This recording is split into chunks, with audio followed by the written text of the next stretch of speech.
Hello everyone, welcome to LTX classes. November 24th కి సంబంధించిన Hindu news పేపర్లో వచ్చిన ఇంపార్టెంట్ వొకాబులరీని మనం డిస్కస్ చేద్దాము. మనందరికీ తెలిసిన విషయమే, మళ్ళీ చెప్తాను. ఎల్టీఎక్స్ క్లాసెస్ కి సంబంధించి మనకి వేరియస్ కాంపిటేటివ్ ఎగ్జామ్స్ కి కోచింగ్ అనేది ఇస్తున్నారు. Civil services aptitude test, CSAT అవ్వచ్చు, అలాగే క్యాట్ ఎగ్జామ్ అవ్వచ్చు, బ్యాంక్ ఎగ్జామ్స్ కి ఒక ఎక్స్క్లూజివ్ బ్యాచ్ ఉంటుంది. కొంతమంది ఇంగ్లీష్ మాత్రమే సపరేట్ గా నేర్చుకోవాలనుకునే స్టూడెంట్స్ కోసం ఇంగ్లీష్ ఇన్ఫినిటీ అనే ఒక సపరేట్ బ్యాచ్ కూడా ఉంది. ఇలా ఏ బ్యాచ్ లో జాయిన్ అయినా కూడా మీరు ఇన్ఫినిటీ అనే పేరుతో చూస్తారు, ఎందుకంటే ఇన్ఫినిటీ అంటే life time. So LTX classes లో మీరు ఏ కోర్స్ జాయిన్ అయినా కూడా ఒకసారి ఫీజు పే చేసిన తర్వాత మీరు అనుకున్న సబ్జెక్ట్ బాగా వచ్చేదాకా ఎన్ని రోజులైనా కూడా మీరు క్లాసెస్ వినొచ్చు. ప్లే స్టోర్ లోకి వెళ్ళి మీరు ఎల్టీఎక్స్ క్లాసెస్ యాప్ ని కూడా డౌన్లోడ్ చేసుకోవచ్చు. ఎటువంటి క్వైరీస్ ఉన్నా కూడా మీరు ఎల్టీఎక్స్ క్లాసెస్ ని కాంటాక్ట్ చేయొచ్చు. ఇక నవంబర్ 24th కి సంబంధించి హిందూ న్యూస్ పేపర్ లో వచ్చిన ఇంపార్టెంట్ వొకాబులరీని ఒకసారి మనం డిస్కస్ చేద్దాము. మనం పేజ్ నెంబర్ 1 లో చూసినట్టయితే ఇక్కడ లెఫ్ట్ సైడ్ మెయిన్ ఎడిషన్ లో ఒక ఆర్టికల్ ఇచ్చారు. ఆ హెడ్లైన్స్ ఒకసారి మనకి క్లియర్ గా కనిపిస్తోంది, చూడండి. Governments new crypto bill seeks to ban private players అన్నారు. గవర్నమెంట్ కొత్తగా పాస్ చేసిన ఒక బిల్, క్రిప్టో బిల్ అంట. ఆ బిల్ ఏదైతే ఉందో అది ప్రైవేట్ ప్లేయర్స్ ని బ్యాన్ చేస్తోంది అన్నారు. సరే, ఇందులో కానీ మనం చూసినట్టయితే exceptions to promote underline technology to be allowed. Exceptions to promote underline technology, ఏ టెక్నాలజీనైతే కొన్ని మినహాయింపులు ఉన్నాయట. ఎక్సెప్షన్స్ అంటే ఏంటంటే మినహాయింపులు. సో కొన్ని మినహాయింపులు ఉన్నాయట. ఆ మినహాయింపులు దేనికోసం ఉన్నాయంటే అండర్లైన్ టెక్నాలజీని ప్రమోట్ చేయడానికి మాత్రం ఆ మినహాయింపులు ఉన్నాయట. సో ఇక్కడ దాకా నేను చెప్పిన దాంట్లో మనందరికీ తెలియని వొకాబులరీ ఏమీ లేదని చెప్పాలి. ఎక్సెప్షన్స్ అంటే మినహాయింపులు అన్న విషయం తెలుసుకుంటే మంచిదే. ఇదే ఆర్టికల్లో కానీ మనం ఒకసారి చూసినట్టయితే ఇక్కడ ఫస్ట్ పారాగ్రాఫ్ కేర్ఫుల్ గా note. The Union government will introduce a bill to regulate cryptocurrency and so cryptocurrencyని రెగ్యులేట్ చేయడానికి యూనియన్ గవర్నమెంట్ ఒక బిల్ ఇంట్రడ్యూస్ చేస్తుందని చెప్పి తర్వాత ఒక వొకాబులరీ వాడారు, చూడండి. అండ్ ఆస్టెన్సిబ్లీ అన్నారు. Ostensibly ban all private cryptocurrency along with 25 other pieces of legislation in the winter session of parliament that begins on November 29 అన్నారు. సో ఒక కొత్త బిల్లు పాస్ చేస్తున్నారు, ఎందుకంటే క్రిప్టో కరెన్సీని రెగ్యులేట్ చేయడానికి, దాంతో పాటుగా ఆస్టెన్సిబ్లీ బ్యాన్ చేస్తున్నారు. సో ఎలా బ్యాన్ చేస్తున్నారట? ఆస్టెన్సిబ్లీగా బ్యాన్ చేస్తున్నారు. ఆస్టెన్సిబ్లీ అంటే ఏంటంటే చూడ్డానికి లేదా చెప్పడానికి ఏదైనా కారణం ఉన్నప్పటికీ కూడా కరెక్ట్ రీజన్ ఏంటో తెలియట్లేదు అని అంటాము. అంటే ఒక రకంగా చెప్పాలంటే నాట్ వెరీ ష్యూర్ అంటాం మనం. ఓకేనా? ఇది ఒక మంచి వొకాబులరీ వచ్చింది. ఇదే పారాగ్రాఫ్ లో మనం చూసినట్టయితే the crypto currency and regulation of official digital currency bill 2021 which is yet to be officially approved by the cabinet seeks to create a facilitative framework for creation of the official digital currency to be issued by Reserve Bank of India అన్నారు. So seeks to create a facilitative framework అన్నారు. So facilitate అనే word మనందరికీ కూడా తెలిసిన word అయినప్పటికీ కూడా అది కూడా మీరు వొకాబులరీగా రాసుకోవచ్చు, ఎందుకంటే ఫెసిలిటేట్ అంటే మనందరికీ తెలుసు, సపోర్ట్ చేయడం అంటాము, కోఆర్డినేట్ చేయడం అంటాం. సో ఫెసిలిటేట్ అంటే ఏంటంటే సపోర్ట్ చేయడం లేదా కోఆర్డినేట్ చేయడం. ఇంకా సింపుల్ గా చెప్పాలంటే సులభతరం చేయడం అంటాం కదము. ఫెసిలిటేట్ అంటే ఏంటంటే సులభతరం చేయడం అంటాం. ఇది కూడా మీరు ఒక వొకాబులరీగానే రాసుకోవచ్చు. ఇదే ఆర్టికల్లో మనకు కానీ ఇక్కడ చూసినట్టయితే పైలట్ ప్రాజెక్ట్ అనే హెడ్డింగ్ తో వచ్చింది. The central bank is looking at launching a pilot project for an official digital currency soon. The bill also seeks to prohibit all private cryptocurrencies. ఎవరైతే ప్రైవేట్ క్రిప్టో కరెన్సీస్ ఉన్నారో వాళ్ళందరినీ కూడా ban చేస్తూ ఈ bill ని pass చేశారు. ఒకసారి మన ఇందులో మనకి తెలియని వర్డ్స్ ఏమో వచ్చాయేమో ఒకసారి చూద్దాము. However, it allows for certain exceptions to promote the underlying technology of cryptocurrency అన్నారు. According to the stated purpose of the bill in a Lok Sabha bulletin. వాళ్ళు లోక్ సభలో ఏదైతే విషయాన్ని చెప్పారో వాళ్ళు చెప్పిన విషయాన్ని వీళ్ళు ఇక్కడ క్లియర్ గా మెన్షన్ చేశారు. అయితే ఇక్కడ మీరు చూసినట్టయితే సెంటెన్స్ లో మనకు ఒక ముఖ్యమైన వర్డ్ వచ్చింది. అదేంటో ఒకసారి కేర్ఫుల్ గా ఫాలో అవ్వండి. పర్పట్ అన్నారు. పర్పస్ అంటే మనందరికీ పర్పస్ అనే వర్డ్ తెలుసు. కానీ వాళ్ళు ఏమన్నారు? అకార్డింగ్ టు ద స్టేటెడ్ పర్పట్ అన్నారు. పర్పట్ అనేది మనం ఒక నౌన్ గా కూడా వాడతాం. అంటే ఉద్దేశం అంటాం. పర్పస్ అంటే ఏంటి? ఉద్దేశమే కదా. పర్పట్ అంటే కూడా ఏంటంటే ఉద్దేశమే అన్నమాట. అంటే ద మీనింగ్ ఆఫ్ సంథింగ్ లేదా ద సెన్స్ ఆఫ్ సంథింగ్ అంటాం. So far the precise contents of the bill are not in public domain అన్నారు. చూసారా? కానీ ఈ బిల్లు యొక్క పూర్తి వివరాలు, ఉద్దేశాలు కూడా పబ్లిక్ డొమైన్ లో లేవు అన్నారు. అంటే జనాలకి ఇంకా పూర్తిగా దీన్ని చేరువలో పెట్టలేదు అన్నారు. ద ప్రిసైజ్ కాంటర్స్ అన్నారు. ప్రిసైజ్ అంటే స్పష్టమైన అంటాం కదా. కాంటర్స్ అంటే ఏంటంటే అవుట్ లైన్ అమ్మ. 2 వొకాబులరీ వచ్చాయి మనకి. ప్రిసైజ్ అంటే ఏంటి అంటే స్పష్టమైన అంటాం. కాంటర్స్ అంటే ఏంటి? CONTOURS. కాంటర్స్ అంటే అవుట్ లైన్ అంటాం. ఇది షేప్ అంటాం. ఓ రకంగా చెప్పాలంటే పూర్తి వివరాలు ఇంకా పబ్లిక్ అర్థమయ్యే రీతిలో లేవు అని చెప్పారు. ఇదే ఆర్టికల్లో కానీ మనం చూసినట్టయితే తెలియని వర్డ్స్ మరింకేమైనా వచ్చాయేమో కూడా స్టడీ చేద్దాము. ఇది చూడండి. The finance ministry has been tight lipped అన్నారు. ఇది కూడా మనందరికీ కూడా ఒక మంచి వొకాబులరీగానే చెప్పొచ్చు. Finance ministry has been tight lipped అన్నారు. What is meant by tight lipped అంటే నోరు మెదపకపోవడం, దీని గురించి ఎక్కువ మాట్లాడకుండా ఉండడం అనమాట. ఓకేనా? ఇలా మనకి ఈ ఆర్టికల్లో కొన్ని ఇంపార్టెంట్ వర్డ్స్ వచ్చాయి. నేను ఇప్పుడు చదివిన ఈ ఆర్టికల్ కి సంబంధించిన వర్డ్స్ ఇప్పటిదాకా మనకి ఏమొచ్చాయో ఒకసారి నేను మీకు రివైజ్ చేస్తూ స్పీడ్ గా డిస్కస్ చేస్తాను. దానివల్ల ఏమవుతుందంటే మనకి ఎప్పటికప్పుడు రివిజన్ చేసుకుంటే చాలా బాగా గుర్తుంటుంది. ఫెసిలిటేట్ అనే వర్డ్ ని మనం చూడడం జరిగింది. ఫెసిలిటేట్ అంటే ఏంటంటే సపోర్ట్ చేయడం అంటూ ఉంటాం కదా. సపోర్ట్ చేయడం అంటూ ఉంటాం. మినహాయింపులు ఇంగ్లీష్ లో ఏమంటాము అంటే ఎక్సెప్షన్స్ అంటాం. మినహాయింపులు ఇంగ్లీష్ లో ఏమంటామంటే ఎక్సెప్షన్స్ అంటాం. ఏమంటాము? ఎక్సెప్షన్స్ అంటాం. అలాగే పర్పస్ లాగే పర్పట్ అనే ఒక ముఖ్యమైన వర్డ్ కూడా మనం చూడడం జరిగింది. అంతేకాకుండా ఇక్కడ ఆస్టెన్సిబ్లీ అనే ఒక ముఖ్యమైన వర్డ్ మనం చూసాం. ఆస్టెన్సిబ్లీ అంటే ఏంటి అంటే చూడడానికి ఎలా ఉన్నా కూడా పూర్తిగా ఇంకా క్లారిటీగా రాకపోవడం. ఇదే ఆర్టికల్ మీరు గమనిస్తే టెంటేటివ్ అనే వర్డ్ కూడా వచ్చింది. టెంటేటివ్ అంటే కూడా ఒక రకంగా చెప్పాలంటే సుమారుగా అంటాం, కానీ పూర్తిగా తెలియకపోవడం, పూర్తిగా క్లారిటీ లేకపోతే కూడా మనం టెంటేటివ్ అంటాము. ప్రిసైజ్ అంటే చాలా స్పష్టమైన వైఖరి అంటాము. అయితే కౌంటర్స్ అనే వర్డ్ వచ్చింది. CONTOURS. కౌంటర్స్ అంటే ఏంటంటే పూర్తి వివరాలు ఇంకా జనాలకి తెలియదు అని చెప్పే ఉద్దేశంలో వాళ్ళు ఈ వర్డ్స్ ని యూజ్ చేశారు. ఓకేనా? ఎలాగో మీకు తెలుసు, నేను ఈ వీడియో ఎండింగ్ లో కూడా అన్ని వర్డ్స్ ని మళ్ళీ రివైజ్ చేస్తాను. అలా మనం రివిజన్ చేసుకుంటేనే కదా బాగా గుర్తుంటాయి. నేను ఎప్పుడు చెప్పేది మీ అందరికీ తెలుసు, ఎన్ని వర్డ్స్ చదువుతున్నామని కాదు, గుర్తు పెట్టుకునేలాగా మనం ఎన్ని వర్డ్స్ చదవగలిగాం అన్నది ఇంపార్టెంట్. రైట్. ఇక్కడ ఇదే పేజ్ నెంబర్ 1 లో మీరు చూస్తే రైట్ సైడ్ ఒక ఇంపార్టెంట్ ఆర్టికల్ వచ్చింది. ఇది ఇంటర్నేషనల్ రిలేషన్స్ కి సంబంధించి ఆర్టికల్. ఇండియాకి అమెరికాకి సంబంధించిన ఒక బిజినెస్ ఆర్టికల్ ఇది. చూడండి. India America commit to linking economies across sectors. రకరకాల సెక్టార్స్ లో ఇండియా అలాగే అమెరికా కూడా కొన్ని ఒప్పందాలు కుదుర్చుకున్నాయంటున్నారు. ఇండియన్ గ్రేప్స్ అలాగే అమెరికాకి సంబంధించిన cherries could be early winners as trade forum revives. ఈ వాళ్ళు కుదుర్చుకున్న ఒప్పందాలు ఇండియాకి సంబంధించిన గ్రేప్స్, అమెరికాకి సంబంధించిన చెర్రీస్ కూడా ముందుగా వాళ్ళు డెవలప్ చేసే ఉద్దేశంలో ఉన్నారు. మీరు చూడండి, బోల్స్టరింగ్ టైస్ అన్నారు. టైస్ అంటే మీకు తెలుసు, ఇండియాకి అమెరికాకి ఉండే రిలేషన్షిప్ ని మనం టైస్ గా అంటాం. ఎటువంటి టైస్ గా వాళ్ళు చెప్పారో గమనించారా మీరు?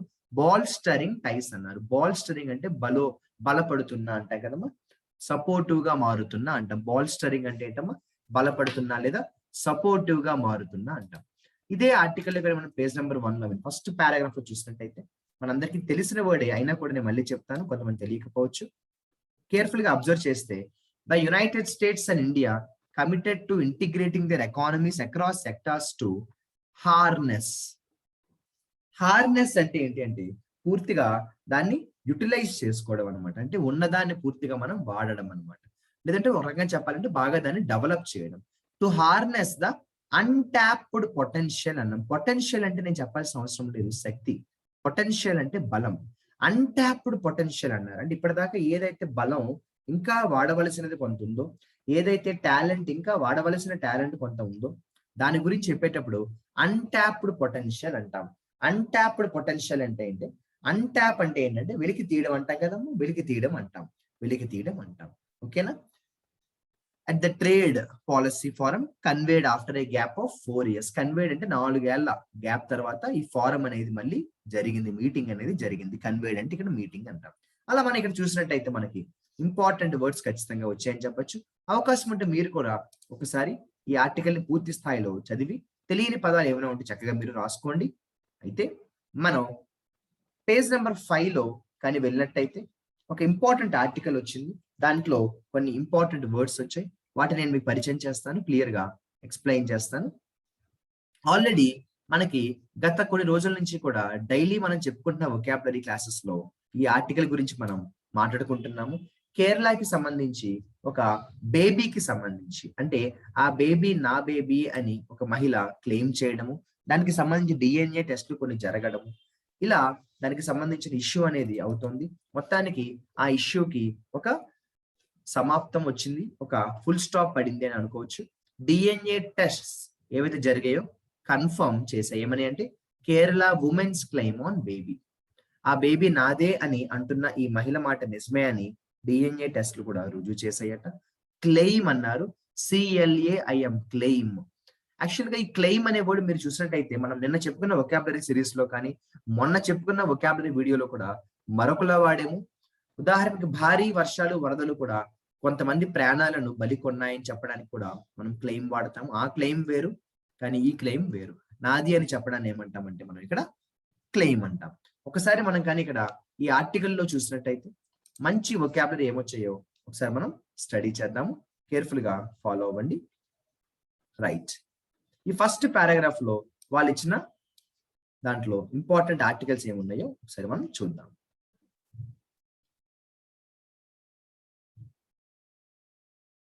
రైట్, ఇక్కడ అబ్జర్వ్ చేయండి.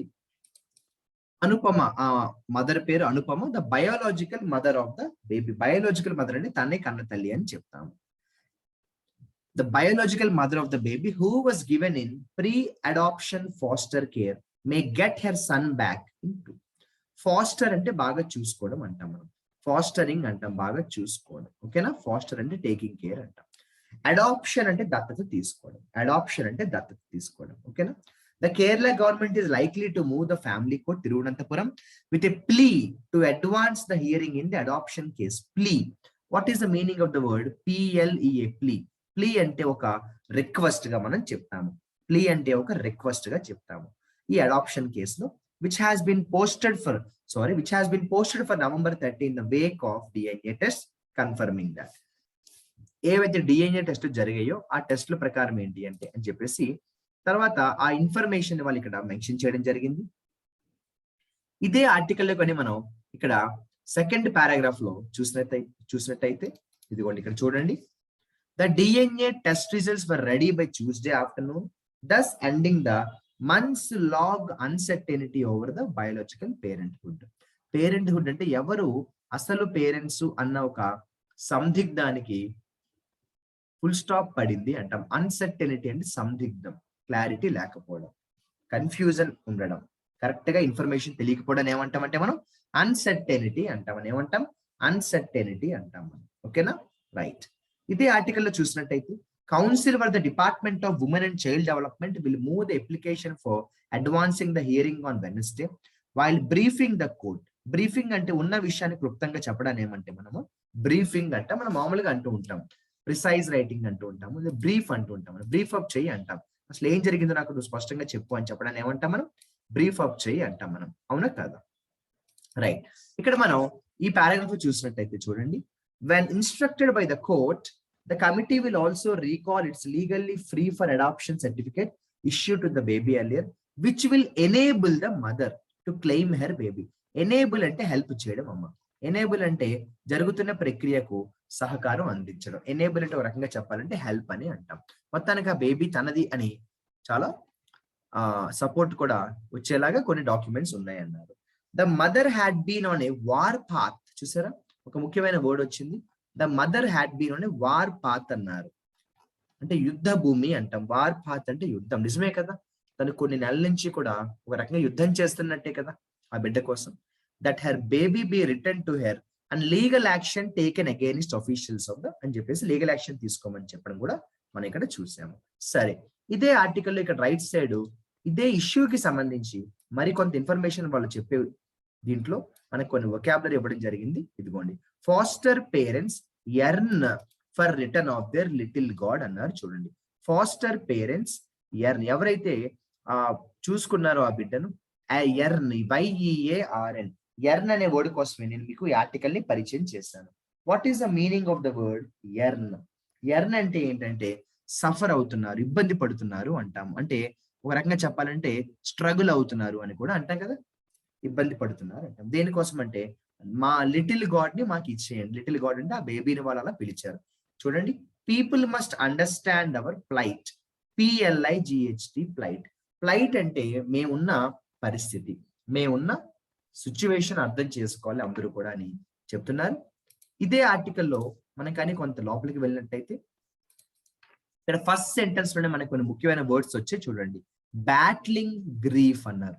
బ్యాట్లింగ్ గ్రీఫ్ అన్నారు అంటే చాలా బాధను ఎదుర్కొంటూ, చాలా బాధను స్వీకరిస్తూ అన్నారు. ఓకేనా, గ్రీఫ్ అంటే విపరీతమైన బాధ. Foster parents of the baby entangled, ఆ బేబీ ఎవరైతే ఇబ్బందుల్లో పడిందో, baby boy entangled in the adoption controversy, అనవసరంగా తెలిసి తెలియని వయసులో ఈ కాంట్రవర్సీలో ఆ బేబీ ఉన్నారు కదా, కాబట్టి ఎంటాంగిల్డ్ అయిపోయారు ఆ బేబీ అంటాం. ఆ బేబీ ఇందులో ఎంటాంగిల్డ్ అయిపోయారు. ఎంటాంగిల్డ్ అయిపోవడం అంటే ఇందులో అతలకుతలం అయిపోతున్నారు అంటాం.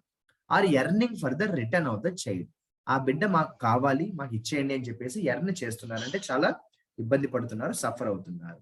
అదిగోండి, he's the little god of our life, we want him back, we want immediate justice అంటున్నాము. ఓకేనా, ఇలా వాళ్ళు ఇక్కడ మెన్షన్ చేసిన ఆర్టికల్లో మనకి మంచి వర్డ్సే వచ్చాయని చెప్పచ్చు. ఇదే దీంట్లో మీరు కానీ చూసినట్టయితే ఇక్కడ రైట్ సైడ్ ఒక ఇంపార్టెంట్ ఆర్టికల్ వచ్చింది. చూడండి, ఇదిగోండి, హీ నెవర్ క్రైడ్, ఆ బిడ్డ ఎప్పుడు ఏడ్చేవాడు కాదట. వెన్ హీ వాజ్ హంగ్రీ, అతనికి ఆకలి వేసినప్పుడు ఎప్పుడు ఏడ్చేవాడు కాదు. Instead he would nibble on clothes, ఆకలి వేసినప్పుడు ఎప్పుడు ఏడ్చేవాడు కాదట. పైగా అతను ఏం చేసేవాడు అంటే నిబిల్ చేసేవాడు. నిబిల్ చేయడం అంటే ఏంటి? What is the meaning of the word nibble? అంటే కొరకడం అనమాట. బట్టలు, అతను వేసుకున్న బట్టలు, షర్ట్ అది ఉంటుంది కదా, దాన్నే కొరుకుతూ ఉండేవాడు తప్ప ఆకలి వేస్తే కూడా ఎప్పుడు కూడా ఏడ్చేవాడు కాదట అని చెప్పే ఉద్దేశంలో నిబుల్ అనే వర్డ్ ని కూడా మనకి ఇక్కడ పరిచయం చేశారు. ఓకేనా ఫ్రెండ్స్, అలా మనకి ఈ ఆర్టికల్లో కూడా కొన్ని మంచి ఇంపార్టెంట్ వొకాబులరీ అయితే వచ్చాయి. రైట్, ఇక మనం పేజ్ నెంబర్ 6 లో చూసినట్టయితే మనందరికీ తెలుసు, జనరల్ గా పేజ్ నెంబర్ 6 అనగానే మనం ఎడిటోరియల్ కాలం అని మనందరికీ బాగా తెలుసు. అయితే ఈ ఎడిటోరియల్ కాలంలో మనకు ఉన్న ఈ ఆర్టికల్స్ కింద చూసినట్టయితే జనరల్ గా ప్రతిరోజు కూడా ఎడిటోరియల్ కాలంలో లెటర్స్ టు ఎడిటర్ అని చెప్పేసి మనందరికీ బాగా పరిచయం ఉన్న ఒక కాలం ఉంటుంది. పీపుల్ న్యూస్ పేపర్ కి కొన్ని లెటర్స్ పంపిస్తారు, వాళ్ళ అభిప్రాయాన్ని ఈమెయిల్ ద్వారా పంపిస్తారు. అందులో ఇక్కడ మీరు కానీ చూసినట్టయితే ఈ ఫస్ట్ హెడ్డింగ్ ఏదైతే ఉందో యాజిటేషన్ కంటిన్యూస్ అనే హెడ్డింగ్ తో ఏదైతే ఉందో, ఇందులో మనకు కొన్ని ఇంపార్టెంట్ ఆర్టికల్ అలాగే ఇంపార్టెంట్ వొకాబులరీ వచ్చాయి. నేను దాని గురించి మీకు చెప్పే ముందు కొంత బ్యాక్గ్రౌండ్ చెప్పాలి. మనందరికీ రీసెంట్ గా తెలుసు, సెంట్రల్ గవర్నమెంట్ రైతులకు సంబంధించిన 3 చట్టాలను కూడా రద్దు చేసింది, రిపీల్ చేసింది. దానికి సంబంధించి బెంగళూరు నుంచి ఎవరో రాసిన ఒక ఆర్టికల్లో వొకాబులరీ ఉన్నాయి, చూద్దాం. The expectation of the government that the farmers agitation would fizzle out. Fizzle out అంటే ఏంటి? ఒక్కసారిగా ఆగిపోవడం, అంతమైపోవడం. వన్స్ ద 3 కాంటెన్షియస్ ఫార్ములాస్, ఇదిగోండి మనకి రోజు ఎక్కడో అక్కడ ఈ పదం అయితే మాత్రం ఖచ్చితంగా వస్తూనే ఉంది. కాంటెన్షియస్ అనే పదం లేకుండా ఒక రోజు కూడా ఉండట్లేదు, మీరు గమనించారా? కాంటెన్షియస్ ఫార్ములాస్ అంటే ఏ చట్టాలు అయితే గొడవకు కారణం అయ్యాయో, ఏ చట్టాల వల్ల అయితే కాంట్రవర్సీ నడుస్తుందో దాన్ని చెప్పేటప్పుడు ఎలా చెప్తామంటే మనం కాంటెన్షియస్ అనే పదంగా చెప్తాం. సో కాంటెన్షియస్ అంటే ఏంటి అంటే గొడవకు కారణమయ్యేది అంటాము. కాంటెన్షియస్ ఫార్ములాస్ వర్ రిపీల్డ్ అంటాం మనం. వర్ రిపీల్డ్, రిపీల్డ్ అంటే కూడా రోజు మనకి పేపర్లో వస్తున్న పదమే, రద్దు చేయబడ్డాయి అంటాం కదమ్మా. Have gone for a toss. Have gone for a toss ఏంటి? What is meant by go for a toss? Go for a toss అంటే పట్టించుకోకుండా ఉండడము. చూడండి, గో ఫర్ ఎ టాస్ అంటాం. ఇది నిజం చెప్పాలంటే ఒక ఇడియం గా కూడా చెప్పొచ్చు. గో ఫర్ ఎ టాస్ అంటే పట్టించుకోకుండా ఉండడము, ఏదైనా మర్చిపోయి ఉండడము, అలా దీన్ని మనం యూజ్ చేస్తాం అనమాట. ఓకేనా, తర్వాత చూడండి, ద యాజిటేటింగ్ ఫార్మర్స్. యాజిటేటింగ్ అంటే ఎవరైతే ఉద్యమిస్తున్నారో, ఉద్యమంలో పాల్గొన్నారు. Seem to be shifting the goal post and drawing the governments attention to emerging need to address the MSP అంటే minimum support price issue and other and other demands. The opposition chorus has been the repeal of the laws had more to do with impending state elections. Opposition party ఏమంటారు general గా, అతి త్వరలో మనకి elections ఉన్నాయి కాబట్టి ఆ elections కోసమే government ఇలాగా డెసిషన్ తీసుకుంది అని చెప్పారు. ఇంపెండింగ్ ఎలక్షన్స్ అన్నారు. చూసారా ఎంత మంచి ఎక్స్ప్రెషన్ వచ్చిందో. ఇంపెండింగ్ ఎలక్షన్స్ అంటే ఏంటి? రాబోతున్న, అతి త్వరలో జరగబోతున్న అంటాం. సో ఇంపెండింగ్ అంటే గోయింగ్ టు హ్యాపెన్ అంటాం. మనం ఏమంటాం ఫ్రెండ్స్? ఇంపెండింగ్ అంటే ఏంటి? గోయింగ్ టు హ్యాపెన్ అంటాం. జరగబోతున్నా లేదా రాబోతున్నా అంటాం. జరగబోతున్నా లేదా రాబోతున్నా అంటాం. చూసారా ఇలా మనకి మంచి వర్డ్స్ ని వాళ్ళు మెన్షన్ చేశారు. ఇక్కడే మనం కానీ గమనించినట్టయితే ఈ లాస్ట్ లైన్ లో చూడండి, the government which was forced to get off its high horse by the farmers has not gained significantly by repealing the laws. Opposition party వాళ్ళు ఎలాగ ఏమంటారు మన అందరికీ తెలిసి, ఏమన్నారంటే ఈ చట్టాలను రద్దు చేయడం వల్ల ఒరిగింది ఏమీ లేదు, అంతా ఇప్పుడు మళ్ళీ మొదటికే వెళ్ళిపోయింది అన్నారు. మొదటికి వెళ్ళిపోవడాన్ని ఏమంటామంటే బ్యాక్ టు స్క్వేర్ వన్ అంటాం ఫ్రెండ్స్. ఏంటది? Back to square one. What is meant buy back to square one అంటే ఏంటంటే ఎక్కడ మొదలైందో అక్కడికే వెళ్ళిపోవడం అంటాం. So back to square one అంటే ఎక్కడ మొదలైందో అక్కడికే వెళ్ళిపోవడం అంటాం. ఎక్కడ మొదలైందో అక్కడికే వెళ్ళిపోవడం అంటాం. అలాగే ఇది కూడా చూడండి, the government which was force to get off its high horse అన్నాం. చూసారా గెట్ ఆఫ్ హై హార్స్ అనే మీనింగ్ కి ఇడియం ఏంటి అంటే మనం వాళ్ళకి సజెస్ట్ చేస్తున్నాము, కిందకి దిగు, నువ్వు అనుకుంటున్నట్టు జరగదు, కిందకి దిగు, గాల్లో నువ్వు ఎగరకు, కిందకి దిగు అంటే నువ్వు బాస్ లాగా బిహేవ్ చేయకు, కిందకి దిగు అంటాం. అది చెప్పడానికి ఏమంటామంటే గెట్ ఆఫ్ హై హార్స్ అంటాం. గెట్ ఆఫ్ హై హార్స్ అంటాం. Don't get off the high horse అంటాం. ఏమంటాము? Don't get off the high horse అంటాం. మనకి దాదాపుగా ఇక్కడే 3 ఇడియమ్స్ వచ్చాయని చెప్పొచ్చు. బ్యాక్ టు స్క్వేర్ వన్ అనే ఇడియం వచ్చింది, గెట్ ఆఫ్ హై హార్స్ అనే ఇడియం వచ్చింది, అంతేకాకుండా గో ఫర్ ఎ టాస్ అనే ఒక ముఖ్యమైన వొకాబులరీ కూడా ఇడియం కూడా వచ్చింది, ఫిజిల్ అనే ఇడియం కూడా వచ్చింది. మరి ఫ్రెండ్స్ ఈ రోజు న్యూస్ పేపర్ లో మనకు వచ్చిన ఇంపార్టెంట్ వొకాబులరీని నేను ఒకసారి స్పీడ్ గా రివైజ్ చేస్తాను. Get off high toss, get off high horse అంటే ఏంటి అంటే, ఉదాహరణకి నేను మా ఫ్రెండ్ తో చెప్పాను ఇలాగా గెట్ ఆఫ్ హై హార్స్ అంటే ఏంటి అంటే గాల్లో ఎగరకు, భూమి మీదకు రా, మరి పొగరుబోతులాగా బిహేవ్ చేయకు అంటాం. అవునా? మరొక ఇడియం, మరొక వొకాబులరీ కూడా వచ్చింది, back to square one. Back to square one అంటే ఎక్కడ మొదలు పెడితే మళ్ళీ అక్కడికే చేరుకుంటే బ్యాక్ టు స్క్వేర్ వన్ అంటాం. ఉన్న విషయాన్ని మర్చిపోయినా పట్టించుకోపోయినా ఏమంటామంటే దాన్ని ఏమంటామంటే ఫ్రెండ్స్ మనం గో ఫర్ ఎ టాస్ అంటాం. ఓకేనా? What is the meaning of go for a toss? Go for a toss అంటే ఉన్న విషయాన్ని మర్చిపోవడము, లేకపోతే దాన్ని మనం పట్టించుకోకపోవడం అంటాం. అతి త్వరలో రాబోతున్న ఎలక్షన్స్ అంటాం కదా, రాబోతున్న ఎలక్షన్స్ లేదా జరగబోతున్న ఎలక్షన్స్ కి మనం ఇంపెండింగ్ ఎలక్షన్స్ అంటాం. ఇంపెండింగ్ ఎలక్షన్స్ అంటే రాబోతున్న లేదా జరగబోతున్న ఎలక్షన్స్ అంటాం. ఎందుకు ఈ గొడవ అంతా వచ్చింది అంటే ఈ రైతులకు సంబంధించిన చట్టాల వల్ల. అందుకే మనం ఏమంటామంటే అటువంటి చట్టాలను కాంటెన్షియస్ లాస్ అంటాం. అంటే something that will lead to disputes or arguments అంటాం మనం. Something that will lead to disputes or arguments అంటాం మనం. ఇక గొడవలు, ఉద్యమాలు, నినాదాలు చేస్తే యాజిటేషన్ అంటాం. ఇది కూడా మనందరికి బాగా అలవాటు అవుతున్న పదమే. అంతేకాకుండా కేరళకి సంబంధించిన ఆ పేరెంట్స్ ఏమన్నారు అంటే మా పరిస్థితి అర్థం చేసుకోండి అన్నారు. మా పరిస్థితిని ఏమంటామంటే ప్లైట్ అంటాం. మనం ఏమంటాం? మా పరిస్థితిని ప్లైట్ అంటాం. మనం ప్లైట్ అంటాం. అంతేకాకుండా ఒక చోట నిబిల్ అనే వర్డ్ వచ్చింది. ఆ బిడ్డ ఆకలి వేస్తే ఏడవడట, నిబిల్ చేస్తాడంటే అతని బట్టల్ని అతను కొరుక్కుంటాడట, నిబిల్ చేస్తాడు. అలాగే మా సమస్యను, మా పరిస్థితిని అర్థం చేసుకోవడం చెప్పడాన్ని ఎర్నింగ్ అన్నాం. చూసారా? YERNING ఎర్నింగ్ అన్నాము. అంతేకాకుండా ఈ కాంట్రవర్సీలు అనవసరంగా ఆ బిడ్డ అతలాకుతలం అయిపోయాడని చెప్పడాన్ని ఎంటాంగిల్డ్ అంటాం. ఈ కాంట్రవర్సీలు అనవసరంగా ఆ బిడ్డ చాలా ఇబ్బంది పడ్డాడని చెప్పడాన్ని ఎంటాంగిల్డ్ అంటాం. సో ఎంటాంగిల్డ్ అంటే అతలాకుతలం అయిపోయాడు అంటాం. మా బాధను అర్థం చేసుకోండి అని చెప్పడానికి గ్రీఫ్ అనే మంచి వర్డ్ అయితే వచ్చింది. అలాగే బ్యాట్లింగ్ గ్రీఫ్ అన్నాం. మనం గుర్తుందా ఫ్రెండ్స్? బ్యాట్లింగ్ గ్రీఫ్ అన్నాం. మా బాధను అర్థం చేసుకోవాలని చెప్పడానికి. ఆ యుద్ధ భూమి అని చెప్పడానికి అంటే చాలా సమస్యలు ఎదుర్కొంటే మనం ఏమంటామంటే వార్ పాత్ అంటాం. మనం లైఫ్ లో చాలా సమస్యలు ఎదుర్కొంటే ఏమంటామంటే వార్ పాత్ అంటాం. కేర్ తీసుకోవడాన్ని ఏమంటామంటే ఫాస్టర్ అంటామమ్మ. దత్తత తీసుకోవడాన్ని ఏమంటామంటే అడాప్ట్ అంటాం. ఇవన్నీ కూడా రెగ్యులర్ గా పేపర్ లో వస్తున్నాయి. మనం వాటిని అర్థం చేసుకో. ఈ బిడ్డ నాదే అని చెప్పడాన్ని లేదా నాదే అని చెప్పడాన్ని ఏమంటామంటే క్లెయిమ్ అంటాము. క్లెయిమ్ అంటాము. అలాగే శక్తి సామర్థ్యాలకు సంబంధించి ఒక మంచి వర్డ్ వచ్చింది, గుర్తుందా? ఇండియా అమెరికాకు సంబంధించిన ఒక రిలేషన్షిప్ లో పొటెన్షియల్ అనే వర్డ్ ని యూజ్ చేశారు. ఆ పొటెన్షియల్ ని పూర్తి స్థాయిలో వినియోగపరుచుకోవాలని చెప్పడానికి అన్ట్యాప్ ద పొటెన్షియల్ అన్నారు. అన్ట్యాప్ అంటే ఉన్న శక్తి సామర్థ్యాలను పూర్తి స్థాయిలో వినియోగపరుచుకోవడాన్ని అన్ట్యాప్ అన్నాము. దానికి సంబంధించి కొన్ని ఒప్పందాలు కుదుర్చుకున్నారు. ఆ ఒప్పందాలను ఏమన్నారంటే బాల్స్టరింగ్ టైస్ అన్నారు. బాల్స్టరింగ్ టైస్ అంటే ఉన్న బంధుత్వాన్ని మరింత బలపరిచే దిశగా బాల్స్టరింగ్ టైస్ అనే ఒక ముఖ్యమైన వర్డ్ ని కూడా మనం చూడడం జరిగింది. అలాగే కౌంటర్, CONTOURS, కౌంటర్స్ అంటే పూర్తి క్లారిటీ, అవుట్ లైన్ అంటాం మనం. పూర్తి క్లారిటీ లేదా అవుట్ లైన్ అంటాం, మనం అవుట్ లైన్ అంటాం. ఇలా మనకి ఈ రోజు November 24th కి సంబంధించిన హిందూ న్యూస్ పేపర్ లో చాలా అంటే చాలా మంచి వొకాబులరీ వచ్చాయి. రన్నింగ్ నోట్స్ రాసుకుంటూ ఈ వీడియో కానీ చూసినట్టయితే మీకు అది చాలా హెల్ప్ అవుతుంది. నాకు ఇంగ్లీష్ రావట్లేదు, వొకాబులరీ ఎలా చదవాలో అర్థం కావట్లేదు అని ఎంతో మంది చాలా కాలం నుంచి కూడా ఈ డౌట్ అడుగుతూ ఉంటారు. అటువంటి వాళ్ళ కోసమే ఈ వొకాబులరీ సిరీస్ మనం స్టార్ట్ చేయడం జరిగింది. చాలా మంచి రెస్పాన్స్ వస్తున్నది. స్టూడెంట్స్ చాలా చక్కగా ఫాలో అవుతున్నారని వాళ్ళు చెప్తున్నారు. అంతేకాకుండా రన్నింగ్ నోట్స్ కూడా రాసుకోవాలి.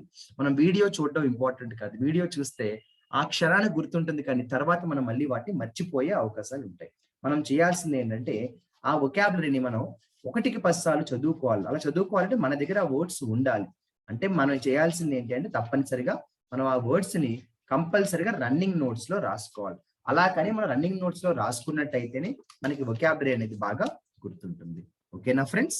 I hope everybody followed the session. I hope everybody understood today's vocabulary. మరి ఈ రోజు మనం సెషన్ ఎండ్ చేసే ముందు ఎప్పట్లాగే నేను మీకు అప్పుడప్పుడు ఒక ఎక్సర్సైజ్ ఇస్తున్నాను కదా, అలా ఈ రోజు మళ్ళీ నేను మీకు ఒక ఎక్సర్సైజ్ ఇస్తాను. నేను మీకు కొన్ని పదాలు చెప్తాను, వాటి మీనింగ్ ని మీరు ఫైండ్ అవుట్ చేసి మీ ఆన్సర్స్ ని కమెంట్ సెక్షన్ లో పంపండి. ఓకేనా? So what is the meaning of the vocabulary break into? Break into అనే వొకాబులరీకి మీనింగ్ ఏంటి? బ్రేక్ ఇంటూ అనే వొకాబులరీకి మీనింగ్ ఏంటి? అలాగే మై డియర్ ఫ్రెండ్స్, ఇన్ఫెర్నో అనే వొకాబులరీకి మీనింగ్ ఏంటి? ఇన్ఫెర్నో అనే వొకాబులరీకి మీనింగ్ ఏంటో మీరే నాకు చెప్పాలి. అంతేకాకుండా ప్రొబిటీ అనే వొకాబులరీకి మీనింగ్ ఏంటో మీరు ఫైండ్ అవుట్ చేసి మన కమెంట్ సెక్షన్ లో మీరు మెసేజ్ పంపాలి. ప్రొబిటీ అనే వర్డ్ కి మీనింగ్ ఏంటో మీరు ఫైండ్ అవుట్ చేయాలి. అలాగే స్టెర్న్ అనే వొకాబులరీకి మీనింగ్ ఏంటనేది మీరు ఫైండ్ అవుట్ చేయాలి. యాంగ్విష్ అనే వొకాబులరీకి మీనింగ్ మీరు చూడండి, కమెంట్ సెక్షన్ లో పంపండి. What is the meaning of the word anguish?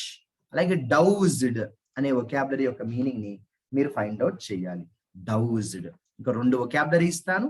పెన్యూరీ అనే వొకాబులరీ యొక్క మీనింగ్ మీరు ఫైండ్ అవుట్ చేయండి. పెన్యూరీ అంటే ఏంటో మీరు ఫైండ్ అవుట్ చేయండి. అంతేకాకుండా రిప్రిమాండ్ అనే వొకాబులరీ యొక్క మీనింగ్ ని మీరు యూట్యూబ్ లో కమెంట్ సెక్షన్ లో మీ ఆన్సర్స్ ని పంపండి. ఎక్కువ మంది పంపడానికి ప్రయత్నం చేయండి. ఎందుకు సార్ ఇటువంటి ఎక్సర్సైజెస్ ఇస్తున్నారు అంటే, నేను డైలీ ఇవ్వను, అప్పుడప్పుడు ఇస్తాను. ఎందుకంటే ఇటువంటి ఎక్సర్సైజెస్ ఇవ్వడం వల్ల మనం దీని మీద ఒక 5 నిమిషాల నుంచి 10 నిమిషాలు టైం అనేది స్పెండ్ చేస్తాం కదా. దీని మీనింగ్ ని స్టడీ చేస్తాము, అర్థం చేసుకుంటాము, టైప్ చేసి మనం కమెంట్ సెక్షన్ లో పంపిస్తాం. అంటే ఒక రకంగా దీని మీద మనం కొంత ప్రాక్టీస్ చేస్తున్నట్టే. డెఫినెట్ గా దానివల్ల మనకి ఏమవుతుందంటే ఈ పదాలు మరింత బాగా మనకు అవి గుర్తు పెట్టుకునే అవకాశం దొరుకుతుంది. ఓకేనా? వీటి ఆన్సర్స్ కోసం నేను వెయిట్ చేస్తూ ఉంటాను. మిమ్మల్ని మళ్ళీ నెక్స్ట్ వొకాబులరీ క్లాస్ లో కలుస్తాను. Keep watching this daily vocabulary series on the LTX classes. Signing off, your Shyam sir.